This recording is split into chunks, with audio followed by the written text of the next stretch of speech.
The day of the court hearing, my wife Serena filed for divorce. She accused me of being a failure as a father and a husband. She demanded not only all our assets, but also sole custody of our daughter. Yet right in the middle of the courtroom, a small voice changed everything. It was Chloe, our 7-year-old daughter, who looked up at the judge and asked, "Your Honor, may I show you something my daddy doesn't know about?" The judge nodded. Chloe stepped forward, lifted her old tablet, and pressed play. As the video started, everyone froze in absolute silence. Welcome to Bradley's Stories. I share new life stories here every day, and I'd really appreciate it if you hit subscribe and liked my video. Now, let's jump back into my story. I'm sure you'll love it if you keep listening till the end. That morning had begun like so many others in our house on Willow Creek Lane, a house that technically belonged to Serena, but whose soul I had shaped with my own hands over the past 7 years. I, Elias Vance, dressed simply, had been standing in the kitchen since dawn. The scent of warm breakfast mingled with the delicate aroma of lavender detergent from the small laundry room, where the washing machine endlessly spun its cycles. I moved quickly, yet almost silently. Over the years, I had learned to navigate my own home like a shadow, so as not to disturb my wife Serena's supposed peace. This silence wasn't the peace one desires. It was the frosty stillness of a perfectly polished museum. I still clearly remember the day I gave up my career as an architect for this life. A life I then saw as a conscious act of love and care. "Our daughter needs a stable base, Elias," Serena had said, her voice as clear and compelling as ever, just as she was receiving her first big promotion. "Your degree was a dream, but this is reality. You can manage the home. You're so good at these things. My designs, my sketches, which I had once drawn with the passion of an artist, ended up in a dusty box in the basement. A small, sharp ache has gnawed at my chest constantly since then, a sense of loss that I had forbidden myself from acknowledging. I had buried it beneath perfectly folded laundry and Chloe's loving laughter. Punctually at 6 o'clock, she came down from the second floor. She wore an impeccable, custom-tailored business suit, the fabric of which cost thousands of dollars, and carried an expensive designer bag that was updated every year. She was the embodiment of success, aloof, glistening, and cold. The moment she appeared, I placed a steaming cup of black coffee, steeped for exactly 10 seconds, and a perfectly plated breakfast in front of her. Scrambled eggs with chives, not too soft, not too firm. It was more of a required duty than an act of affection, more out of habit than gratitude. Serena sat down and took the cup without even glancing at me. Her gaze passed right over me, as if I were a superfluous piece of furniture.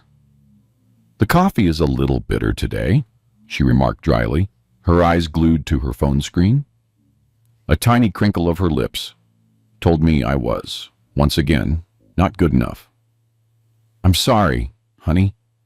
I thought I measured it right this time," I replied softly, my voice trembling slightly with the exhaustion of striving day after day to meet her impossibly high standards. She didn't say anything else. She just pushed the plate slightly aside, ate a few bites, and continued scrolling on her phone.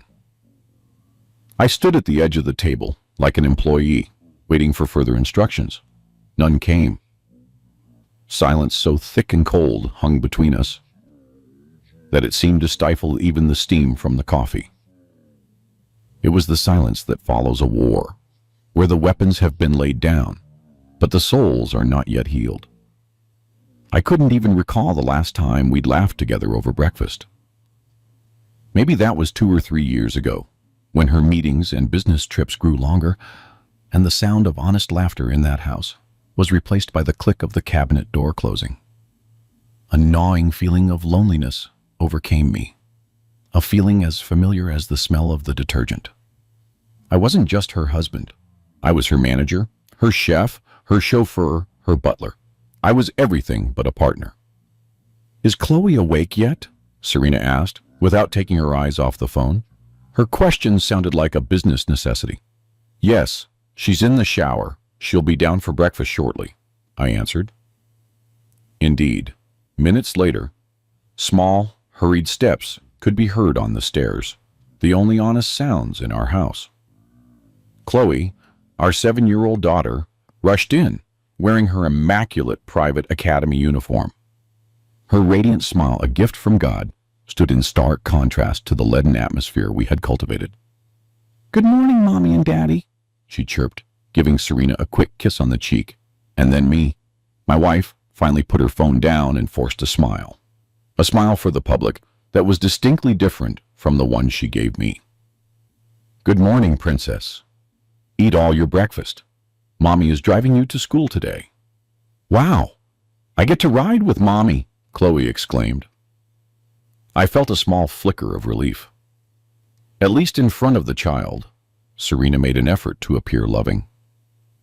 This brief breakfast was the only moment we had as a family, a fragile bridge over the deep chasm separating us. As Chloe finished eating, Serena instantly stood up, grabbed her keys and bag, gave the child a quick kiss, and hurried toward the door. As almost always, she walked past me without seeing me, without acknowledging me. No thank you, no goodbye, not even a look of farewell.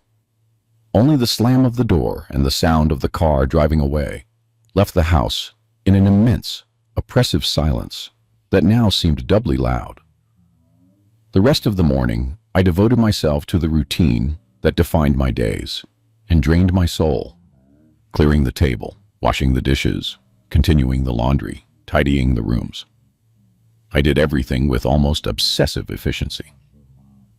I insisted on keeping the house perfect, convinced that maybe Serena would come back to me if everything was flawless, the food delicious, and I patient and quiet enough. It was a desperate, silent plea for recognition. But that Serena, the loving young woman I had married, seemed to have vanished forever, replaced by a cold, calculating businesswoman whose only interest was the next promotion.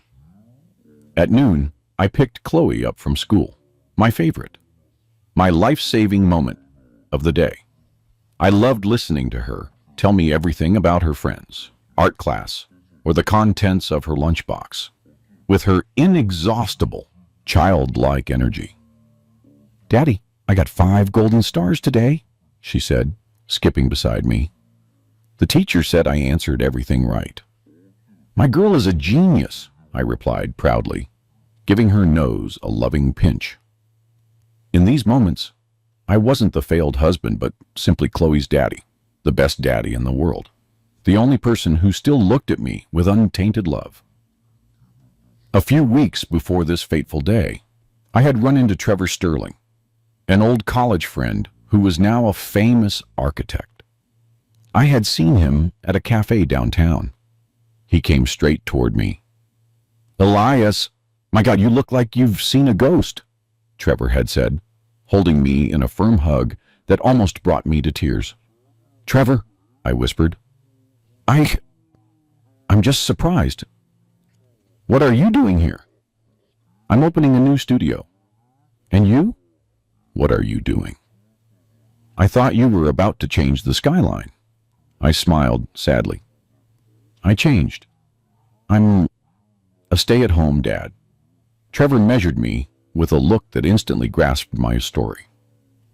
"You were the most talented of us all, Elias. You have gold in your hands, not just for building houses, but for cooking. I remember that from way back." He handed me his business card. "Listen, my friend, I have a small project, a gala opening in a few weeks. The catering is undecided. You cook excellently. Could you make simple but elegant appetizers for 200 guests? Just for fun. To get your hands back in the swing of things. I hesitated. I don't know if Serena has nothing to do with this, Elias, Trevor had said sternly. This is your life. If you love food, do it. Start living again. That encounter was a small crack in the wall of apathy that surrounded me. I allowed myself to see cooking as art, not a chore. I prepared a few small samples for Trevor, secretly in the perfectly organized kitchen, and the feedback was enthusiastic. These secret culinary escapades were my only spark of hope. When Chloe and I arrived home that day, the day the divorce was filed, and I was helping her take off her shoes in the foyer, I heard the sound of a scooter stopping outside. A uniformed courier called my name. "Mr. Elias Vance, a package for you." I frowned. I hadn't ordered anything. No materials for my secret cooking projects. I went to the door and took a thick brown envelope with no return address, only the logo of a law firm I didn't know in the corner. My heart began to beat irregularly and heavily. A premonition, cold and heavy as lead, dropped into my stomach. "Who is it, Daddy?" asked Chloe, who had followed me. "I don't know, Princess. Probably advertising." "Go get changed. Then we'll eat," I replied, trying to sound calm. When she had gone to her room, I sat down with the envelope in my hands on the cream-colored, spotless sofa in the living room. My hands were shaking slightly as I opened it. Inside was a stack of documents. I read the first line on the top sheet, and my breath caught. Petition for dissolution of marriage. My world stood still. My ears were ringing. The perfectly tidy house seemed to spin around me. I read again, as if my eyes were deceiving me. Petitioner. Serena. Respondent. Elias. Grounds. The husband has completely failed in the fulfillment of his marital duties. I felt a lump in my stomach, more bitter than the coffee I served Serena every morning. Failed? I had dedicated my entire life to this house. I had given up my career at her request. I took care of Chloe. Every meal, every outing, every piece of homework. I kept everything in order. How could she claim I had failed? When did my sacrifice become a failure in her eyes? I continued reading, and every new line hurt more, one stab after another to my soul.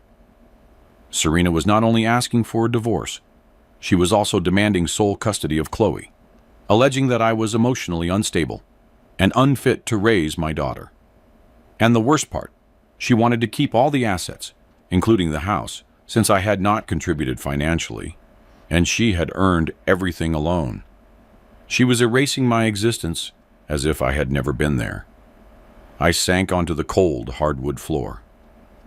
The papers were scattered around me like the debris of my life. It suddenly became clear to me why she had been so cold in recent months. It was all part of a deliberate, cold-blooded plan. I felt an old, long-suppressed resentment stirring in me. I had sacrificed my love. She was now going to complete my destruction. Just then, the door opened. Serena had returned earlier than usual. She looked at me for a moment, sitting on the floor, surrounded by papers. Then she closed the door quietly and stepped leisurely forward. Her face showed neither guilt nor surprise, only a calculated coldness, an almost clinical indifference. "What does this mean, Serena?" I asked, with a broken, hoarse voice. She calmly slipped off her expensive shoes, stepped closer, leaned down slightly to look at the cover of the complaint, and shrugged. The indifference was a weapon, sharper than any word. "It means exactly what you read. I don't want to live with you anymore, Elias. You failed as a husband and as a father." "Failed?" I repeated in disbelief, almost shouting. "I took care of this house and Chloe. I gave up my career. I gave up everything for you all." My inner being trembled. I had traded my soul for her, and she called it a failure. Took care of it? She scoffed. All you do is spend my money and wait around. Chloe needs a better father, someone competent, someone with power, not a failure who can only cook and cry. I'm the only one who can ensure she has a decent life. I stood up, my knees shaking. But the house, our things, Chloe. You can't take her away from me. I began to scream, on the verge of hysteria. I knew I was behaving exactly as she wanted, but I couldn't control it. Serena crouched down a bit to look me in the eye, and I saw a hatred I had never noticed in her before. A cold, pure hatred that shocked me. The truth of my isolation hit me in the face. Yes, I can, she whispered, her voice sounding sweet, but poisonous. And I will. My attorney has already prepared all the evidence. You will be left with nothing, Elias. You will walk out of this house without a single dollar. She stood up, adjusted her suit, and looked toward the stairs to make sure Chloe wasn't listening. I noticed that her blouse smelled not only of her expensive perfume, but also of an intense, woody, masculine scent that I hadn't noticed that morning. Her infidelity was now a physical presence in the room. And prepare yourself for something else, she added with an icy smile. My lawyer says even your own daughter will testify in court about what a bad father you are. I was stunned. Serena didn't just want a divorce.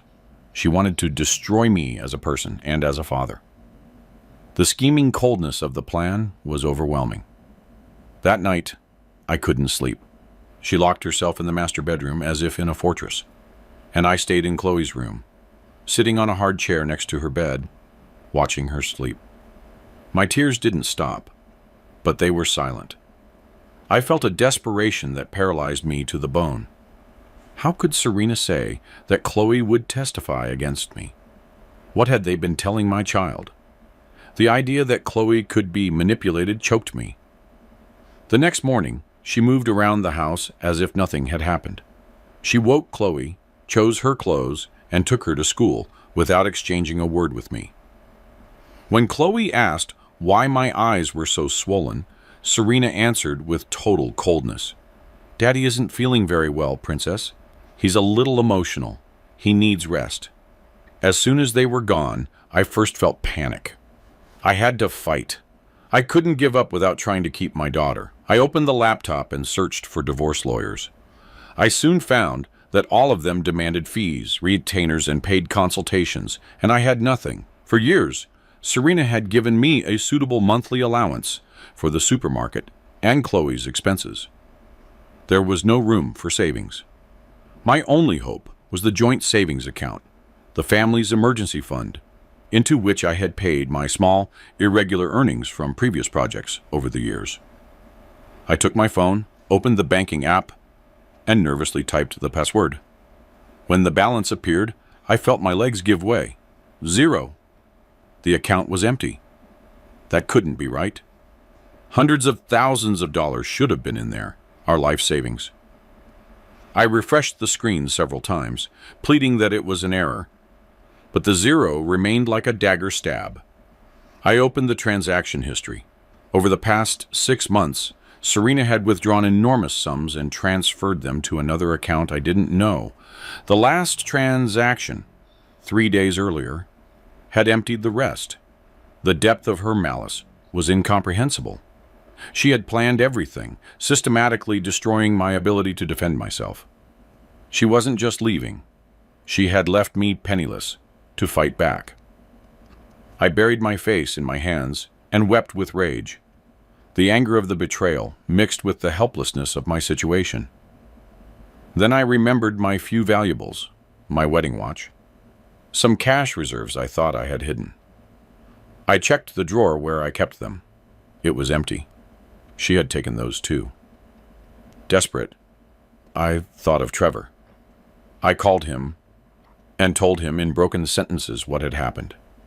He was stunned. Elias, this is crazy. Come over. We'll figure out a solution. I couldn't go to him. I had to stay close to Chloe. He couldn't help me directly, but he gave me a name. Look up attorney Miles Harrison, he said. He has a small office in an older building. He's not expensive, but he's honest. Go tell him everything. Maybe he can help you. He's an old school fighter. With the little cash I found in an old wallet, I took Attorney to the address. The office was humble, on the second floor of a building with peeling paint that smelled of damp wood and old files.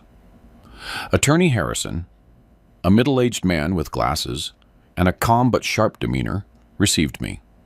His office radiated a grounded, no-nonsense professionalism that sharply contrasted with Serena's glittering world.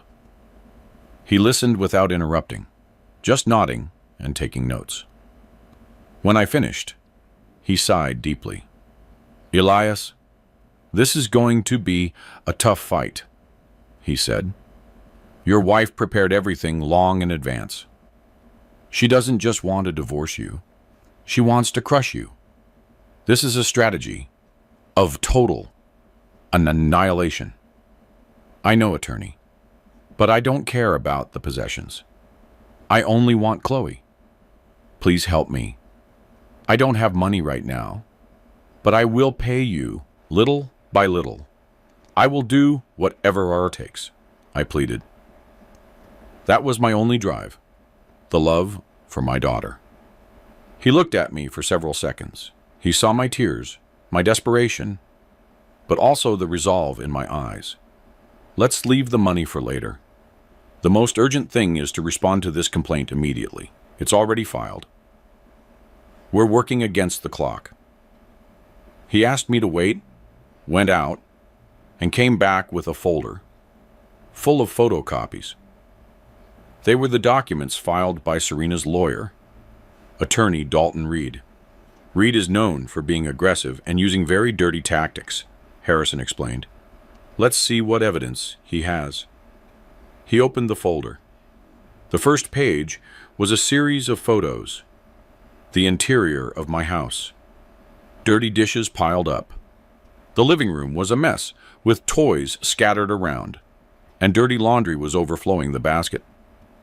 "This is a joke," I protested, my heart pounding with rage. "Those photos are from when I had the flu. I had a high fever for 3 days. Serena wouldn't help, and the house fell into disarray. She intentionally photographed it instead of bringing me soup." "I know," the attorney replied, "but she wants it to look like you're a lazy slob who doesn't maintain the household. She pulled the images from the only moment that fit her narrative. She's constructing a reality." We flipped to the next pages. Credit card statements in my name, with purchases of luxury watches, expensive clothes, dinners at restaurants I had never set foot in. "This isn't mine. I didn't buy any of this," I said, outraged. My anger turned into cold, burning resentment. "The card was in your name, but she had it?" he asked. "Yes. She said I should use it if I needed it. But in reality, she always kept it in her purse. Sometimes she said her main card was maxed out from business expenses." I felt the ground shifting. Everything had been a perfect ambush, a web she had patiently spun while I was folding T-shirts. Then the attorney paused at a thick report. "And this is the most delicate thing, Elias," he said. "It's an expert witness report, a child psychologist, Dr. Brandon Gates." I took the document. It stated that this professional, Dr. Brandon Gates, had conducted covert observations of my interactions with Chloe. With a coldness that made me shiver, he described me as an emotionally unstable father who projected his problems onto the child and endangered her psychological health. He recommended exclusive custody for Serena. That makes no sense. When were these observations made? "I have never spoken with a psychologist," I stammered. "According to the report, they took place in public places. The park, the mall, the school gate," the lawyer explained. "It's insane. Chloe is always happy with me. This is defamation." "Who is this Dr. Gates?" Harrison checked the cover page. "He is licensed. he has a practice. His records are impeccable. Either he is real and has been bought off, or someone constructed his identity very well, he said. The thought of living under the same roof as the person who had orchestrated my destruction became a silent hell. I was a prisoner in my own house, which had turned into a frozen battlefield. Serena didn't leave the house. She just moved to the guest room to maintain a demonstrative distance. I had to live with my enemy, see her every morning, and pretend normalcy in front of Chloe. A psychological torture.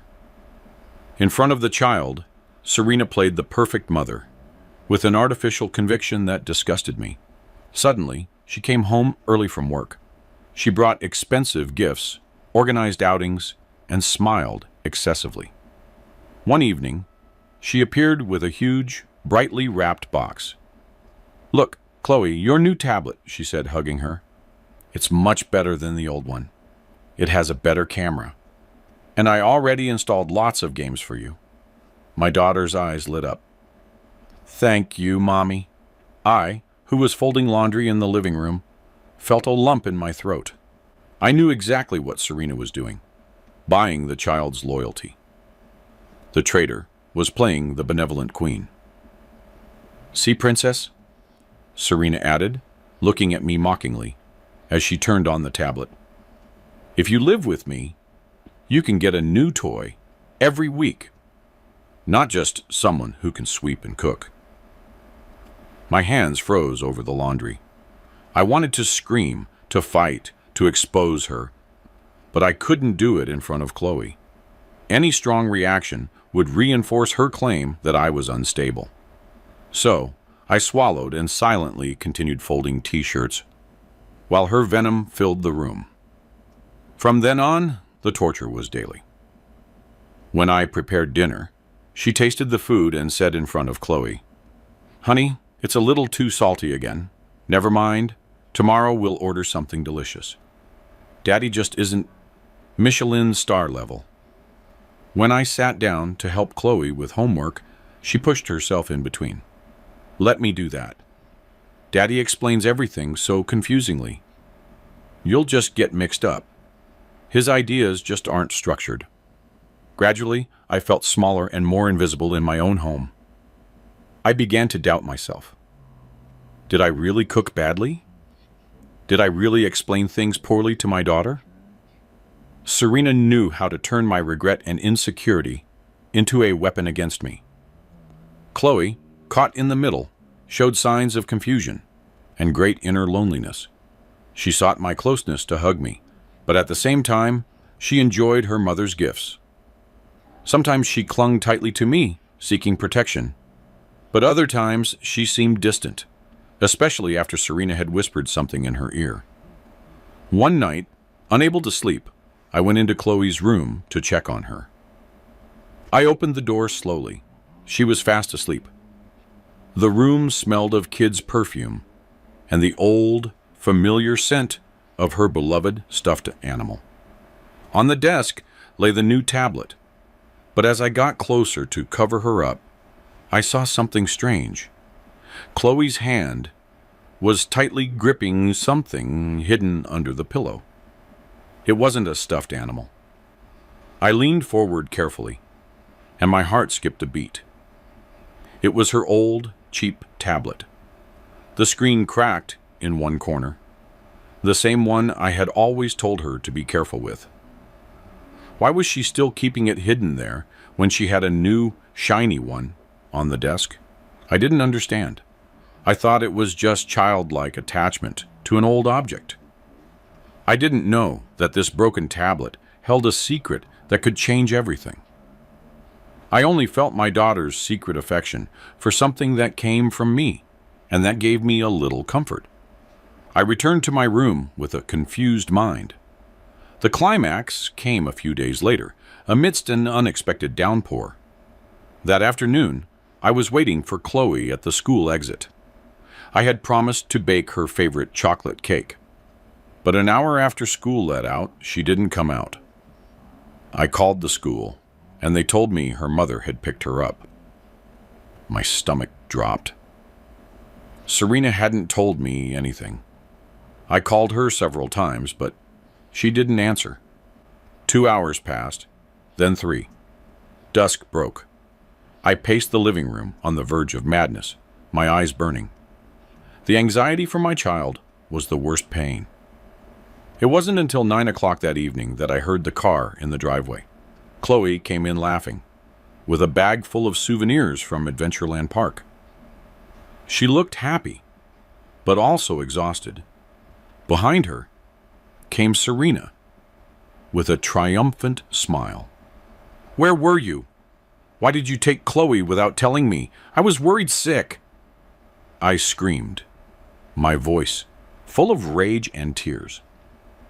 "Mommy took me to Adventureland Park, Daddy. Oh, it was super!" Chloe shouted, before Serena could answer. Serena looked at me coldly. "So what? I'm her mother. I have the right to take my daughter whenever I want. Besides, you don't do anything here anyway but worry." "You could have at least informed me," I insisted. "Why? So you could ruin our fun with your dramas? You're too sensitive, Elise. That's the problem." That's when I noticed it again. An intense, masculine perfume on Serena's sweater. It smelled of cedarwood and musk, expensive and dominant. It was neither mine nor one I knew. It smelled of betrayal. "Serena, you—" I began. She followed my gaze, realized it, and smiled. She waited until Chloe had rushed to her room with her new toys and then stepped in front of me. She spoke in a poisonous whisper, her eyes flashing with contempt. "Did you really think I would live forever with a boring stay-at-home dad like you? A man who only dusts and cooks? There are real successful men who know how to master life. You are nothing compared to him. Absolutely nothing." "Who is it?" I asked, feeling the air leave my lungs. "That's none of your business. He's a brilliant man, a real professional, a doer, not someone who washes dishes all day." That evening, Chloe came to me. "Daddy, why are you crying?" she asked. I wiped away the tears as best I could. "I'm fine, Princess. I just have a little headache." She looked at me with a mixture of doubt and sadness. Her inner conflict was painfully visible to me. "Are you really sick?" "Mommy says you are sick inside. That's why you are always sad and get angry. She says if I move in with her, you can rest and get healthy." I felt my heart break. Serena had manipulated her thoughts, wrapping her cruelty in a false act of love. I hugged her tightly. "Chloe, listen to me. I'm not sick. I just love you too much. I promise you, I will try not to get angry." But the doubt had already settled in her eyes. The mediation hearing, which took place a few weeks later, was a farce, a performance of Serena's power. We were placed in a small, poorly ventilated room that smelled of old carpet. The mediator tried to find a middle ground. Attorney Harrison, in his worn but neat suit, began, "Serena, Elias is not asking for anything extraordinary. He just wants custody of Chloe, or at least joint custody. As for the assets, that can be negotiated." But Attorney Dalton Reed, sharply dressed and arrogant, immediately interrupted him. "There's nothing to negotiate," he said, slamming the file on the table. "My client's position is clear. Elias is the failure in this marriage. It is proven that he neglected the household and the upbringing. My client demands sole custody for Chloe's well-being." Serena sat next to him as the perfect victim. She clasped her hands together and played the sacrifice. "I only want what's best for my daughter," she said with a trembling voice that sounded so fake. "Even if it hurts to keep her away from her father, it's the best thing for her." I was trembling with rage. The greed beneath that mask of motherhood was sickening. "If you insist, we will go to trial," Reed added. And all the evidence we have will make him look ridiculous. The photos, the bank statements, the expert witness report. My client is being generous by offering him to leave the house without a counterclaim, but without the child. The mediation failed. As we left, Attorney Harrison put his hand on my shoulder. Hold firm, Elias. They are playing the game of destruction. We have to believe in the truth. The first day of trial arrived. I felt a weight in my stomach. Harrison had repeatedly hammered into me. No matter what happens, keep your calm. Don't give them any ammunition to portray you as unstable. The courtroom felt intimidating with its dark wood paneling and the high-seated judge. Serena on the other side seemed calm and self-assured, immaculate in her new suit. Next to her, Attorney Reed moved with confidence. The hearing began. Reed spoke first with a confident voice, a voice accustomed to dominance. He presented the photos of the alleged chaos in the house, the bank statements, his narrative of a useless husband living off the efforts of a successful professional. While my client, Serena Vance, works grueling hours to support her family, he declaimed, Mr. Elias Vance spends the money and neglects his daughter. He has abandoned his role as a partner and father and has become a mere burden. I wanted to scream that it was a lie, that she had taken the photos when I was sick, that she used the cards, that everything was a trap. But Attorney Harrison squeezed my arm under the table. I bit my tongue and endured it. Harrison tried to refute this, explaining the context of the photos and Serena's absolute control over the money. But his words sounded weak against such, albeit manipulated evidence. The judge took notes without changing his expression. Then came the moment of the expert witness. The petitioner calls Dr. Brandon Gates, child psychologist, Reed announced. The door opened, and a tall man in an immaculate suit, very well groomed, carrying a leather briefcase, entered. He didn't look like a criminal. He was the image of a successful, trustworthy professional. He sat down, swore to tell the truth, and began to speak in a calm, confident tone that made his lies even more convincing. Yes, Your Honor, he said.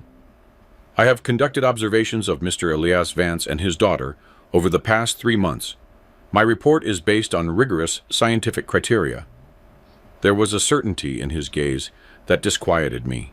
And what did you find? Reed asked. My conclusions are worrisome. I observe a marked emotional instability in Mr. Vance. He overreacts, projects his frustrations onto the child, and creates a tense atmosphere that hinders Chloe's psychological development. He began to mention episodes, subtly twisting reality with malice. In a shopping mall, I saw him abruptly pull the child away and yell at her in front of other people, causing her to cry. This demonstrates poor emotional regulation and potential emotional abuse. I recognized the scene. Chloe had almost stepped onto the escalator going the wrong way, and I had pulled her back in fright. It wasn't anger, it was sheer terror. Inside, I was screaming. It's fear, not hate. In a park, Mr. Vance seemed more focused on his phone than on the child. When Chloe fell, he reacted slowly, and then made a drama out of it, which amplified the child's trauma, he continued. I remembered exactly that I was texting Serena the shopping list and ran over immediately when Chloe tripped. But coming from this man's mouth, everything sounded different, twisted, and malevolent.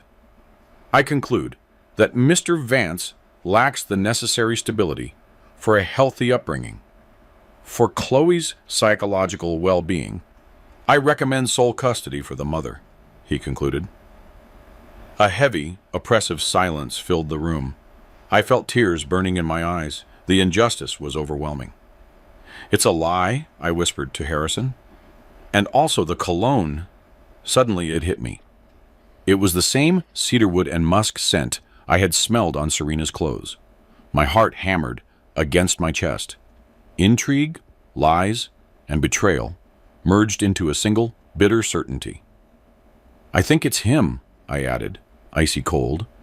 "Serena's lover? They're using him." "Calm down," the lawyer muttered. "If you explode, you'll only confirm what he says." Harrison stood up for the cross-examination. "Doctor, can you truly make such a serious diagnosis based solely on observations from a distance, without a single personal consultation with the child or the father?" "Natural observation is one of the most reliable methods," Gates replied with a half-smirk. "The subject does not pretend because they don't know they are being observed. You were hired and paid by Ms. Serena Vance, correct?" "I was paid for my services, not my conclusions. These are objective and data-driven," Gates answered cleverly. Harrison hit a wall. The expert witness had perfectly secured his testimony. The judge recessed the session. I left the room completely destroyed. In the hallway, I saw Serena and Gates exchanging an overly intimate, barely concealed glance, a mixture of greed and complicity. I was certain they were more than just client and professional. I felt the cold wind of vengeance rising within me, an emotion I had never known before. At the next hearing, it was my turn to testify. I took the stand, swore to tell the truth, and Attorney Harrison guided me with gentle questions. I spoke about my life as a stay-at-home dad, how I had given up my work to care for Chloe, about my routine from dawn until night. "Regarding the photos," he asked, "can you explain the context to the court?" "Yes," I answered. "Those photos were taken by Serena when I had a high fever. I was sick for 3 days and could barely get out of bed. I asked her for help with the house, but she refused.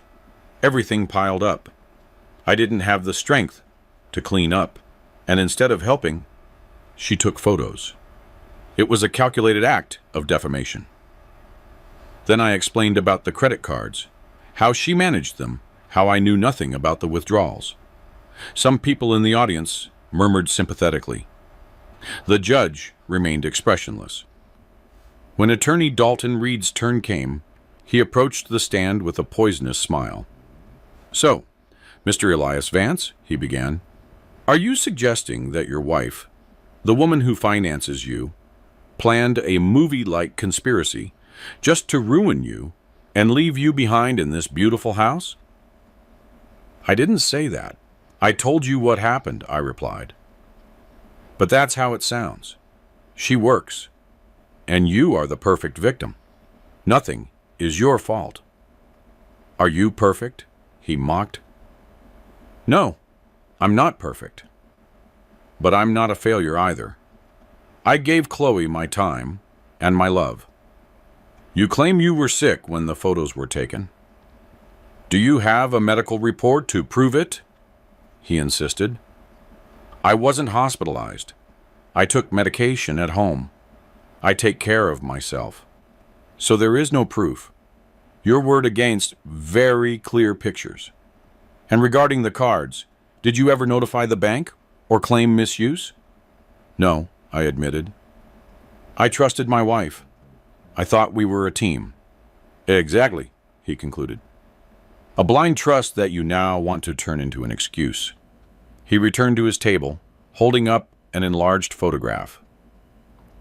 When I saw it, my blood ran cold. It was me, weeks earlier, in our bedroom, disheveled, weeping, screaming, out of control. "Explain this picture to us, Mr. Vance," he said triumphantly. "Isn't this the perfect evidence of what Dr. Gates described? An unstable, hysterical man. Is that the face of a capable father? Describe your emotional instability to the court at that moment." I started to tremble. That night, Serena arrived drunk, I managed to say. She told me I was a parasite, a failure, that Chloe would be better off without me. She insulted me for hours until I exploded. I was desperate. "So you admit you yelled?" Lost control and behaved hysterically? Reed interrupted. Exactly what the expert witness describes. No, I shouted, standing up. She intentionally provoked me and secretly recorded me. She is a... Silence, the judge thundered, banging his gavel. Calm yourself, or I will have you removed from the room. I sank onto the seat, sobbing, aware that I had done exactly what they wanted, portrayed myself as an uncontrolled man. The judge slowly shook his head. The defeat was complete. That session ended in an almost total defeat. As we left, I could barely say to Attorney Harrison, "It's over, Mr. Harrison. I've already lost everything." The night was endless. I knew the verdict would be read the next morning. I went through an hour of the deepest despair in the silence of the guest bathroom. I thought about running away, leaving everything behind, disappearing into anonymity. But the idea of abandoning Chloe was worse than death. My decision to be reborn was made that night of anguish. I would never give up Chloe. I went to Chloe's room. She was sleeping peacefully. Serena wasn't there. She was probably celebrating her victory with Gates. I sat on the edge of the bed and stroked my daughter's hair, crying in silence. At some point, Chloe opened her eyes. "Daddy," she murmured. "Shh, go back to sleep, princess," I whispered, hugging her tightly. "No matter what happens tomorrow, I want you to know that I will always love you with all my heart. Your love is my salvation." She wrapped her little arms around my neck. "I love you too, Daddy." As I stood up, I saw it again, the old tablet peeking out from under the pillow. Chloe held onto it even in her sleep, like a lucky charm. I didn't have the strength to ask her anything. I kissed her forehead and left, ready to face what I believed was the end of my life as a father. On the morning of the verdict, the room felt even colder. I sat with stiff shoulders and swollen eyes from lack of sleep. Next to me, Attorney Harrison wore a somber expression. On the other side, Serena looked radiant in a new suit, occasionally leaning over to Reed to whisper something with a half smile. In the gallery, I saw Dr. Gates sitting with calculated elegance, his eyes twinkling with expected triumph. The judge entered, and everyone stood. "Today is the reading of the verdict," he said after sitting down. "But first, the parties present their closing arguments." Attorney Dalton Reed spoke first, summarizing his alleged victory. The photos, the accounts, the psychologist's report. He painted Serena as a sacrificing mother, and me as a burden. The child must live in a stable environment, not with a man suffering from emotional instability, he concluded triumphantly. Then, it was Attorney Harrison's turn. "Your Honor," he began, his voice calm but penetrating, "what we have seen here is not justice, but the meticulous attempt to destroy a man's reputation. Photos taken out of context, accounts manipulated by the person who controlled the money, an expert report based on isolated scenes and potentially motivated by something other than the love of truth." He looked at Serena and Gates. "We are not protecting a child here. We are witnessing a greedy wife trying to banish the father from her child's life to keep everything. Elias is not perfect, but he is a good father. He dedicated himself to Chloe. He gave up his career for her. I ask you not to allow such a well-spun intrigue to destroy that bond." His plea was moving, but I knew it depended on the perception, and the other side had evidence. The judge cleared his throat, opened the file, and began. After reviewing the documentation, hearing the testimony, and evaluating the evidence presented, this court finds that the petitioner has presented significant evidence. I felt my chest tighten. My gaze fell to the floor. The photos show a clear neglect of the household. The financial evidence proves an unbalanced use of credit cards in the respondent's name. And above all, the report by Dr. Gates and Mr. Vance's behavior in this courtroom reveal a worrisome emotional instability.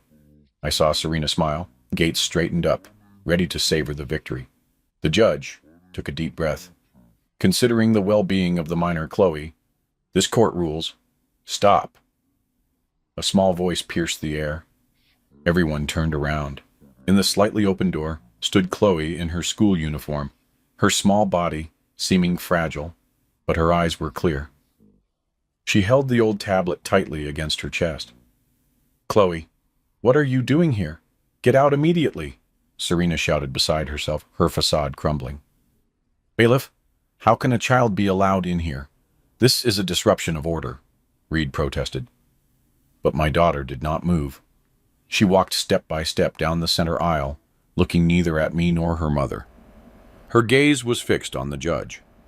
"Your Honor," she said, in a trembling but clear voice, "I'm sorry for interrupting." The judge put the gavel aside, somewhat surprised. He saw the pure soul of a child. "It's all right, Princess," he replied. "Why are you here? Who brought you?" "My aunt dropped me off nearby, but I came in alone. I heard my mommy say that my daddy is bad and that he can't take care of me." My heart sank. I thought she was going to repeat all the lies, but Chloe continued, taking a deep breath. "May I show you something my daddy doesn't know about?" "It's the truth." Absolute silence ensued. Serena stood up. "Your Honor, this is insanity. A child's recording cannot be used as evidence. This is an invasion of our privacy," Reed protested. "Or it could be the evidence this court needs to know the truth," Harrison intervened. "Enough, both of you," the judge commanded, banging the gavel. "Mr. Secretary, help the child. Connect that device to the monitors." "No!" Serena screamed, pale as a sheet. "I object. This is a trap. It is not allowed." "Your objection is noted." "Sit down," the judge retorted sternly. The clerk approached Chloe and carefully took the old, cracked tablet. He connected it with a cable to the monitors in the room. After a few seconds, the device's menu appeared. Chloe pointed to a video file. "This one," she said. "Proceed, Princess.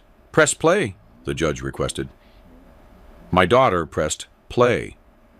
The image moved slightly, as if the device was hidden behind something. I immediately recognized the living room of our house and the large flower pot in the corner, where Chloe often hid when we played. Then two figures appeared, Serena and Dr. Gates. It wasn't the cold Serena of the courtroom, nor the stiff Gates in a suit. Both wore comfortable, relaxed clothes. He was hugging her from behind, kissing her neck. Murmurs broke out in the room, louder than before. My breath was snatched away. The psychologist, the impartial expert witness, was my wife's lover. The betrayal was now public. In the video, Serena's voice was heard. "Are you sure your plan will work out? Elias is so naive. He doesn't ask questions." "He's naive and obedient," Gates replied. "He won't suspect anything. You've already transferred all the money to my account. It's safe. When the judge grants you custody and the house, we'll take off, just as planned." I felt dizzy. That was the money from the joint account that had disappeared. "And Chloe is very attached to him?" Gates asked, with a hint of concern in his voice. "Oh, she's a child. She just needs a new tablet and some fun outings. She'll get used to it. Besides, with the report you created, the judge will think he's crazy. No one will believe him if he explodes," Serena replied, laughing a cold, calculating laugh. "And if Elias's attorney tries to attack me?" Gates asked in the video. "Don't worry," she answered. I planned everything. I'll provoke him until he explodes. I already recorded him crying and yelling. If he makes a scene in court, your report will fit perfectly. His own emotional instability will take custody away from him." Each sentence was a harder blow.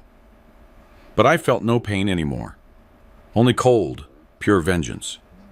The video ended with the two of them toasting, laughing, as if celebrating a business deal. When the screen went black, no one spoke. The judge had a face flushed with anger.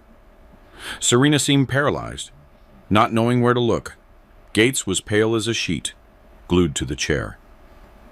"Miss Serena Vance," the judge said in an icy, thundering voice. "This video was recorded in your living room by your daughter. Do you still intend to claim everything is a misunderstanding?" Serena opened her mouth, but only a thin voice came out. He manipulated me. It was his idea. He forced me," she stammered, pointing at Gates. "Liar," he shouted from the gallery. "You were the one who suggested taking custody away from him. You asked me for the report. You said Elias wouldn't dare to fight. You are a money-hungry—" "Silence, both of you," the judge commanded, banging the gavel. "Your confessions are already on record." Then he looked at Reed, his gaze a judgment in itself. "Attorney Dalton Reed, you presented this evidence and this report as the absolute truth and deliberately provoked the witness to fit a false narrative. The Ethics Committee will handle your licensure, but I tell you in advance that your conduct has been shameful and your career ends here." Reed lowered his head in defeat. The judge took Serena's divorce petition and literally began tearing out the pages, a symbolic act of destroying her lie. The accusation that the respondent neglected the household, false. "The photos were part of a defamation strategy," he said, dropping a page on the floor. "The accusation that he was a spendthrift, false. You yourself admitted in the video to having transferred the money to another account." Another sheet fell to the floor. "The accusation of emotional instability, constructed through a purchased expert report and a provoked scene, false." The last sheet fluttered down. "Your entire complaint is legal garbage based on lies, adultery, and manipulation. This court dismisses the divorce petition filed by Ms. Serena Vance in its entirety," he declared, banging the gavel. He turned to me and Attorney Harrison. "Now it is the victim's turn," he said. "Mr. Elias Vance, this court suggests you file your own divorce petition, if you wish. The evidence speaks for itself." I remained speechless for a few seconds. I looked at Serena, slumped in her chair. "Yes, Your Honor," I finally replied, my voice trembling but firm. "I wish to divorce her on the grounds of adultery and fraud." The court grants the divorce petition of Mr. Elias Vance on the grounds of adultery and fraud by the wife. Sole custody of the minor, Chloe, is granted to the father, he announced. Justice prevailed. I felt my legs shaking. Chloe smiled from her spot next to the clerk. The judge was not finished. Furthermore, all assets in the name of Ms. Serena Vance and Dr. Brandon Gates are frozen. An investigation will be opened to trace the money transferred from the joint account. The house they lived in transfers to the sole ownership of Mr. Elias and Chloe. And in restitution, the court orders a substantial compensatory payment from Ms. Vance to Mr. Vance, as his career was terminated due to her demand. And finally, he added in a loud voice, based on the evidence from the video and the confessions just heard, I order the immediate arrest of Ms. Serena Vance and Dr. Brandon Gates for conspiracy to commit fraud, perjury, and manipulation of evidence before this court. Remove them. The bailiffs placed handcuffs on Serena. The woman who had entered that morning, elegant and haughty, walked out in handcuffs with a lost look, her eyes full of despair. Gates was also arrested, his face distorted, without a trace of his professional demeanor.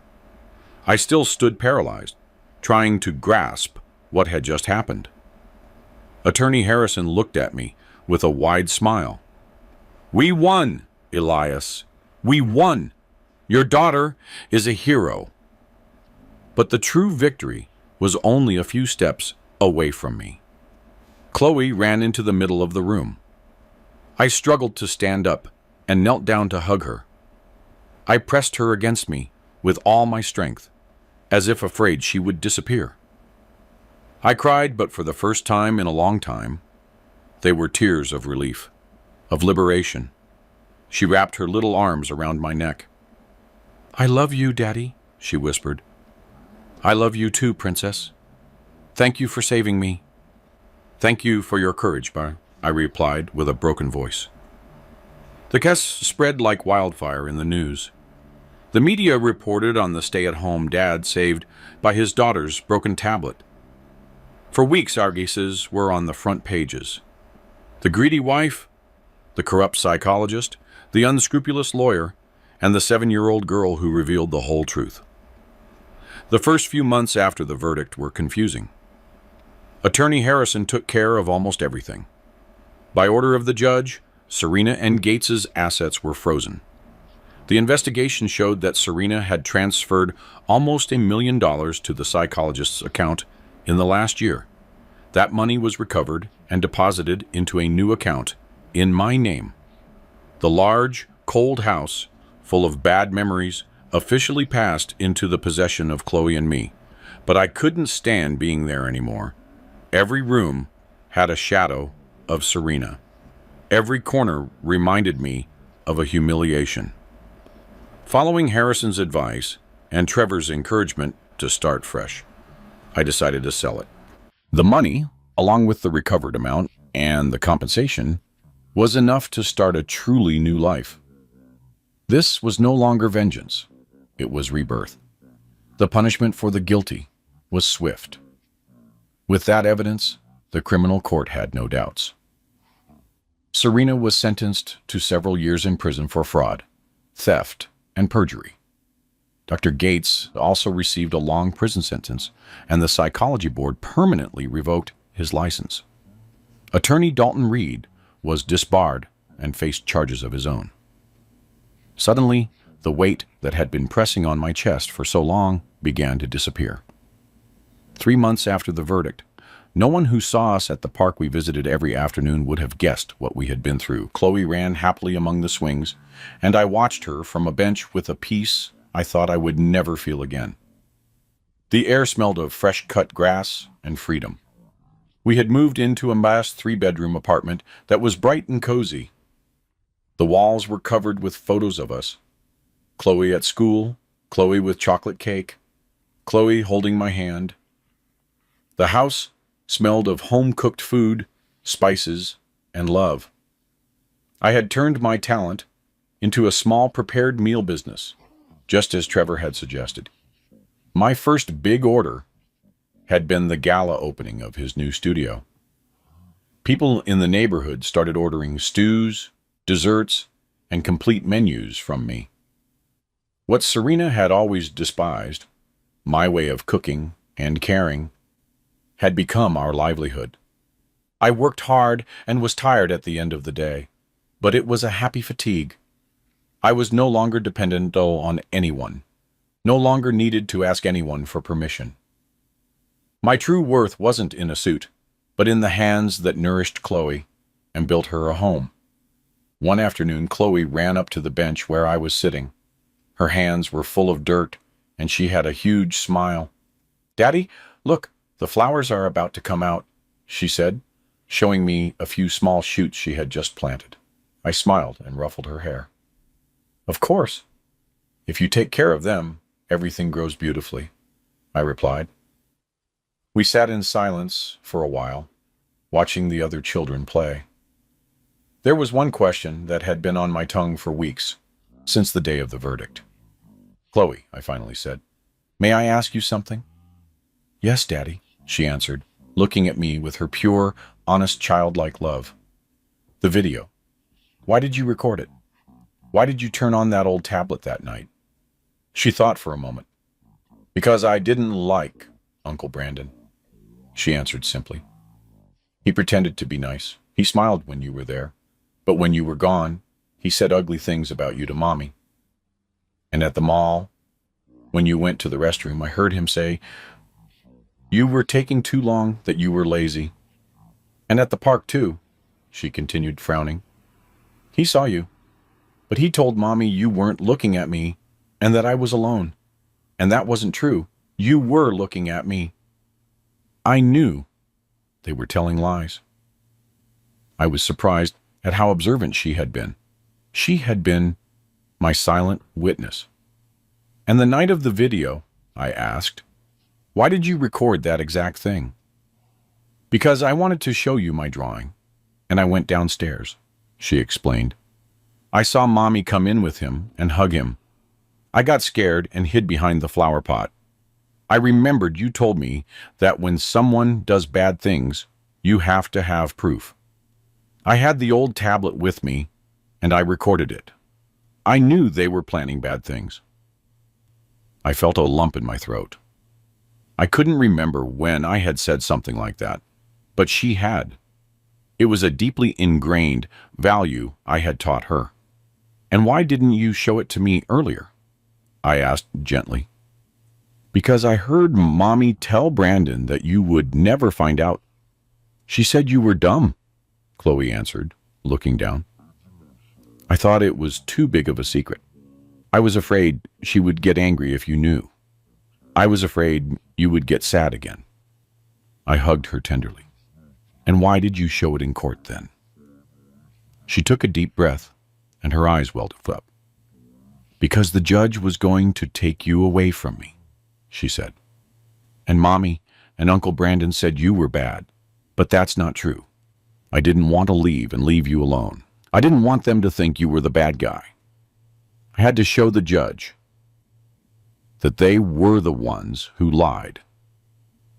You taught me to fight for the truth, Daddy." I couldn't hold back anymore. I hugged her tightly, feeling my tears flow again, but this time they were tears of pride.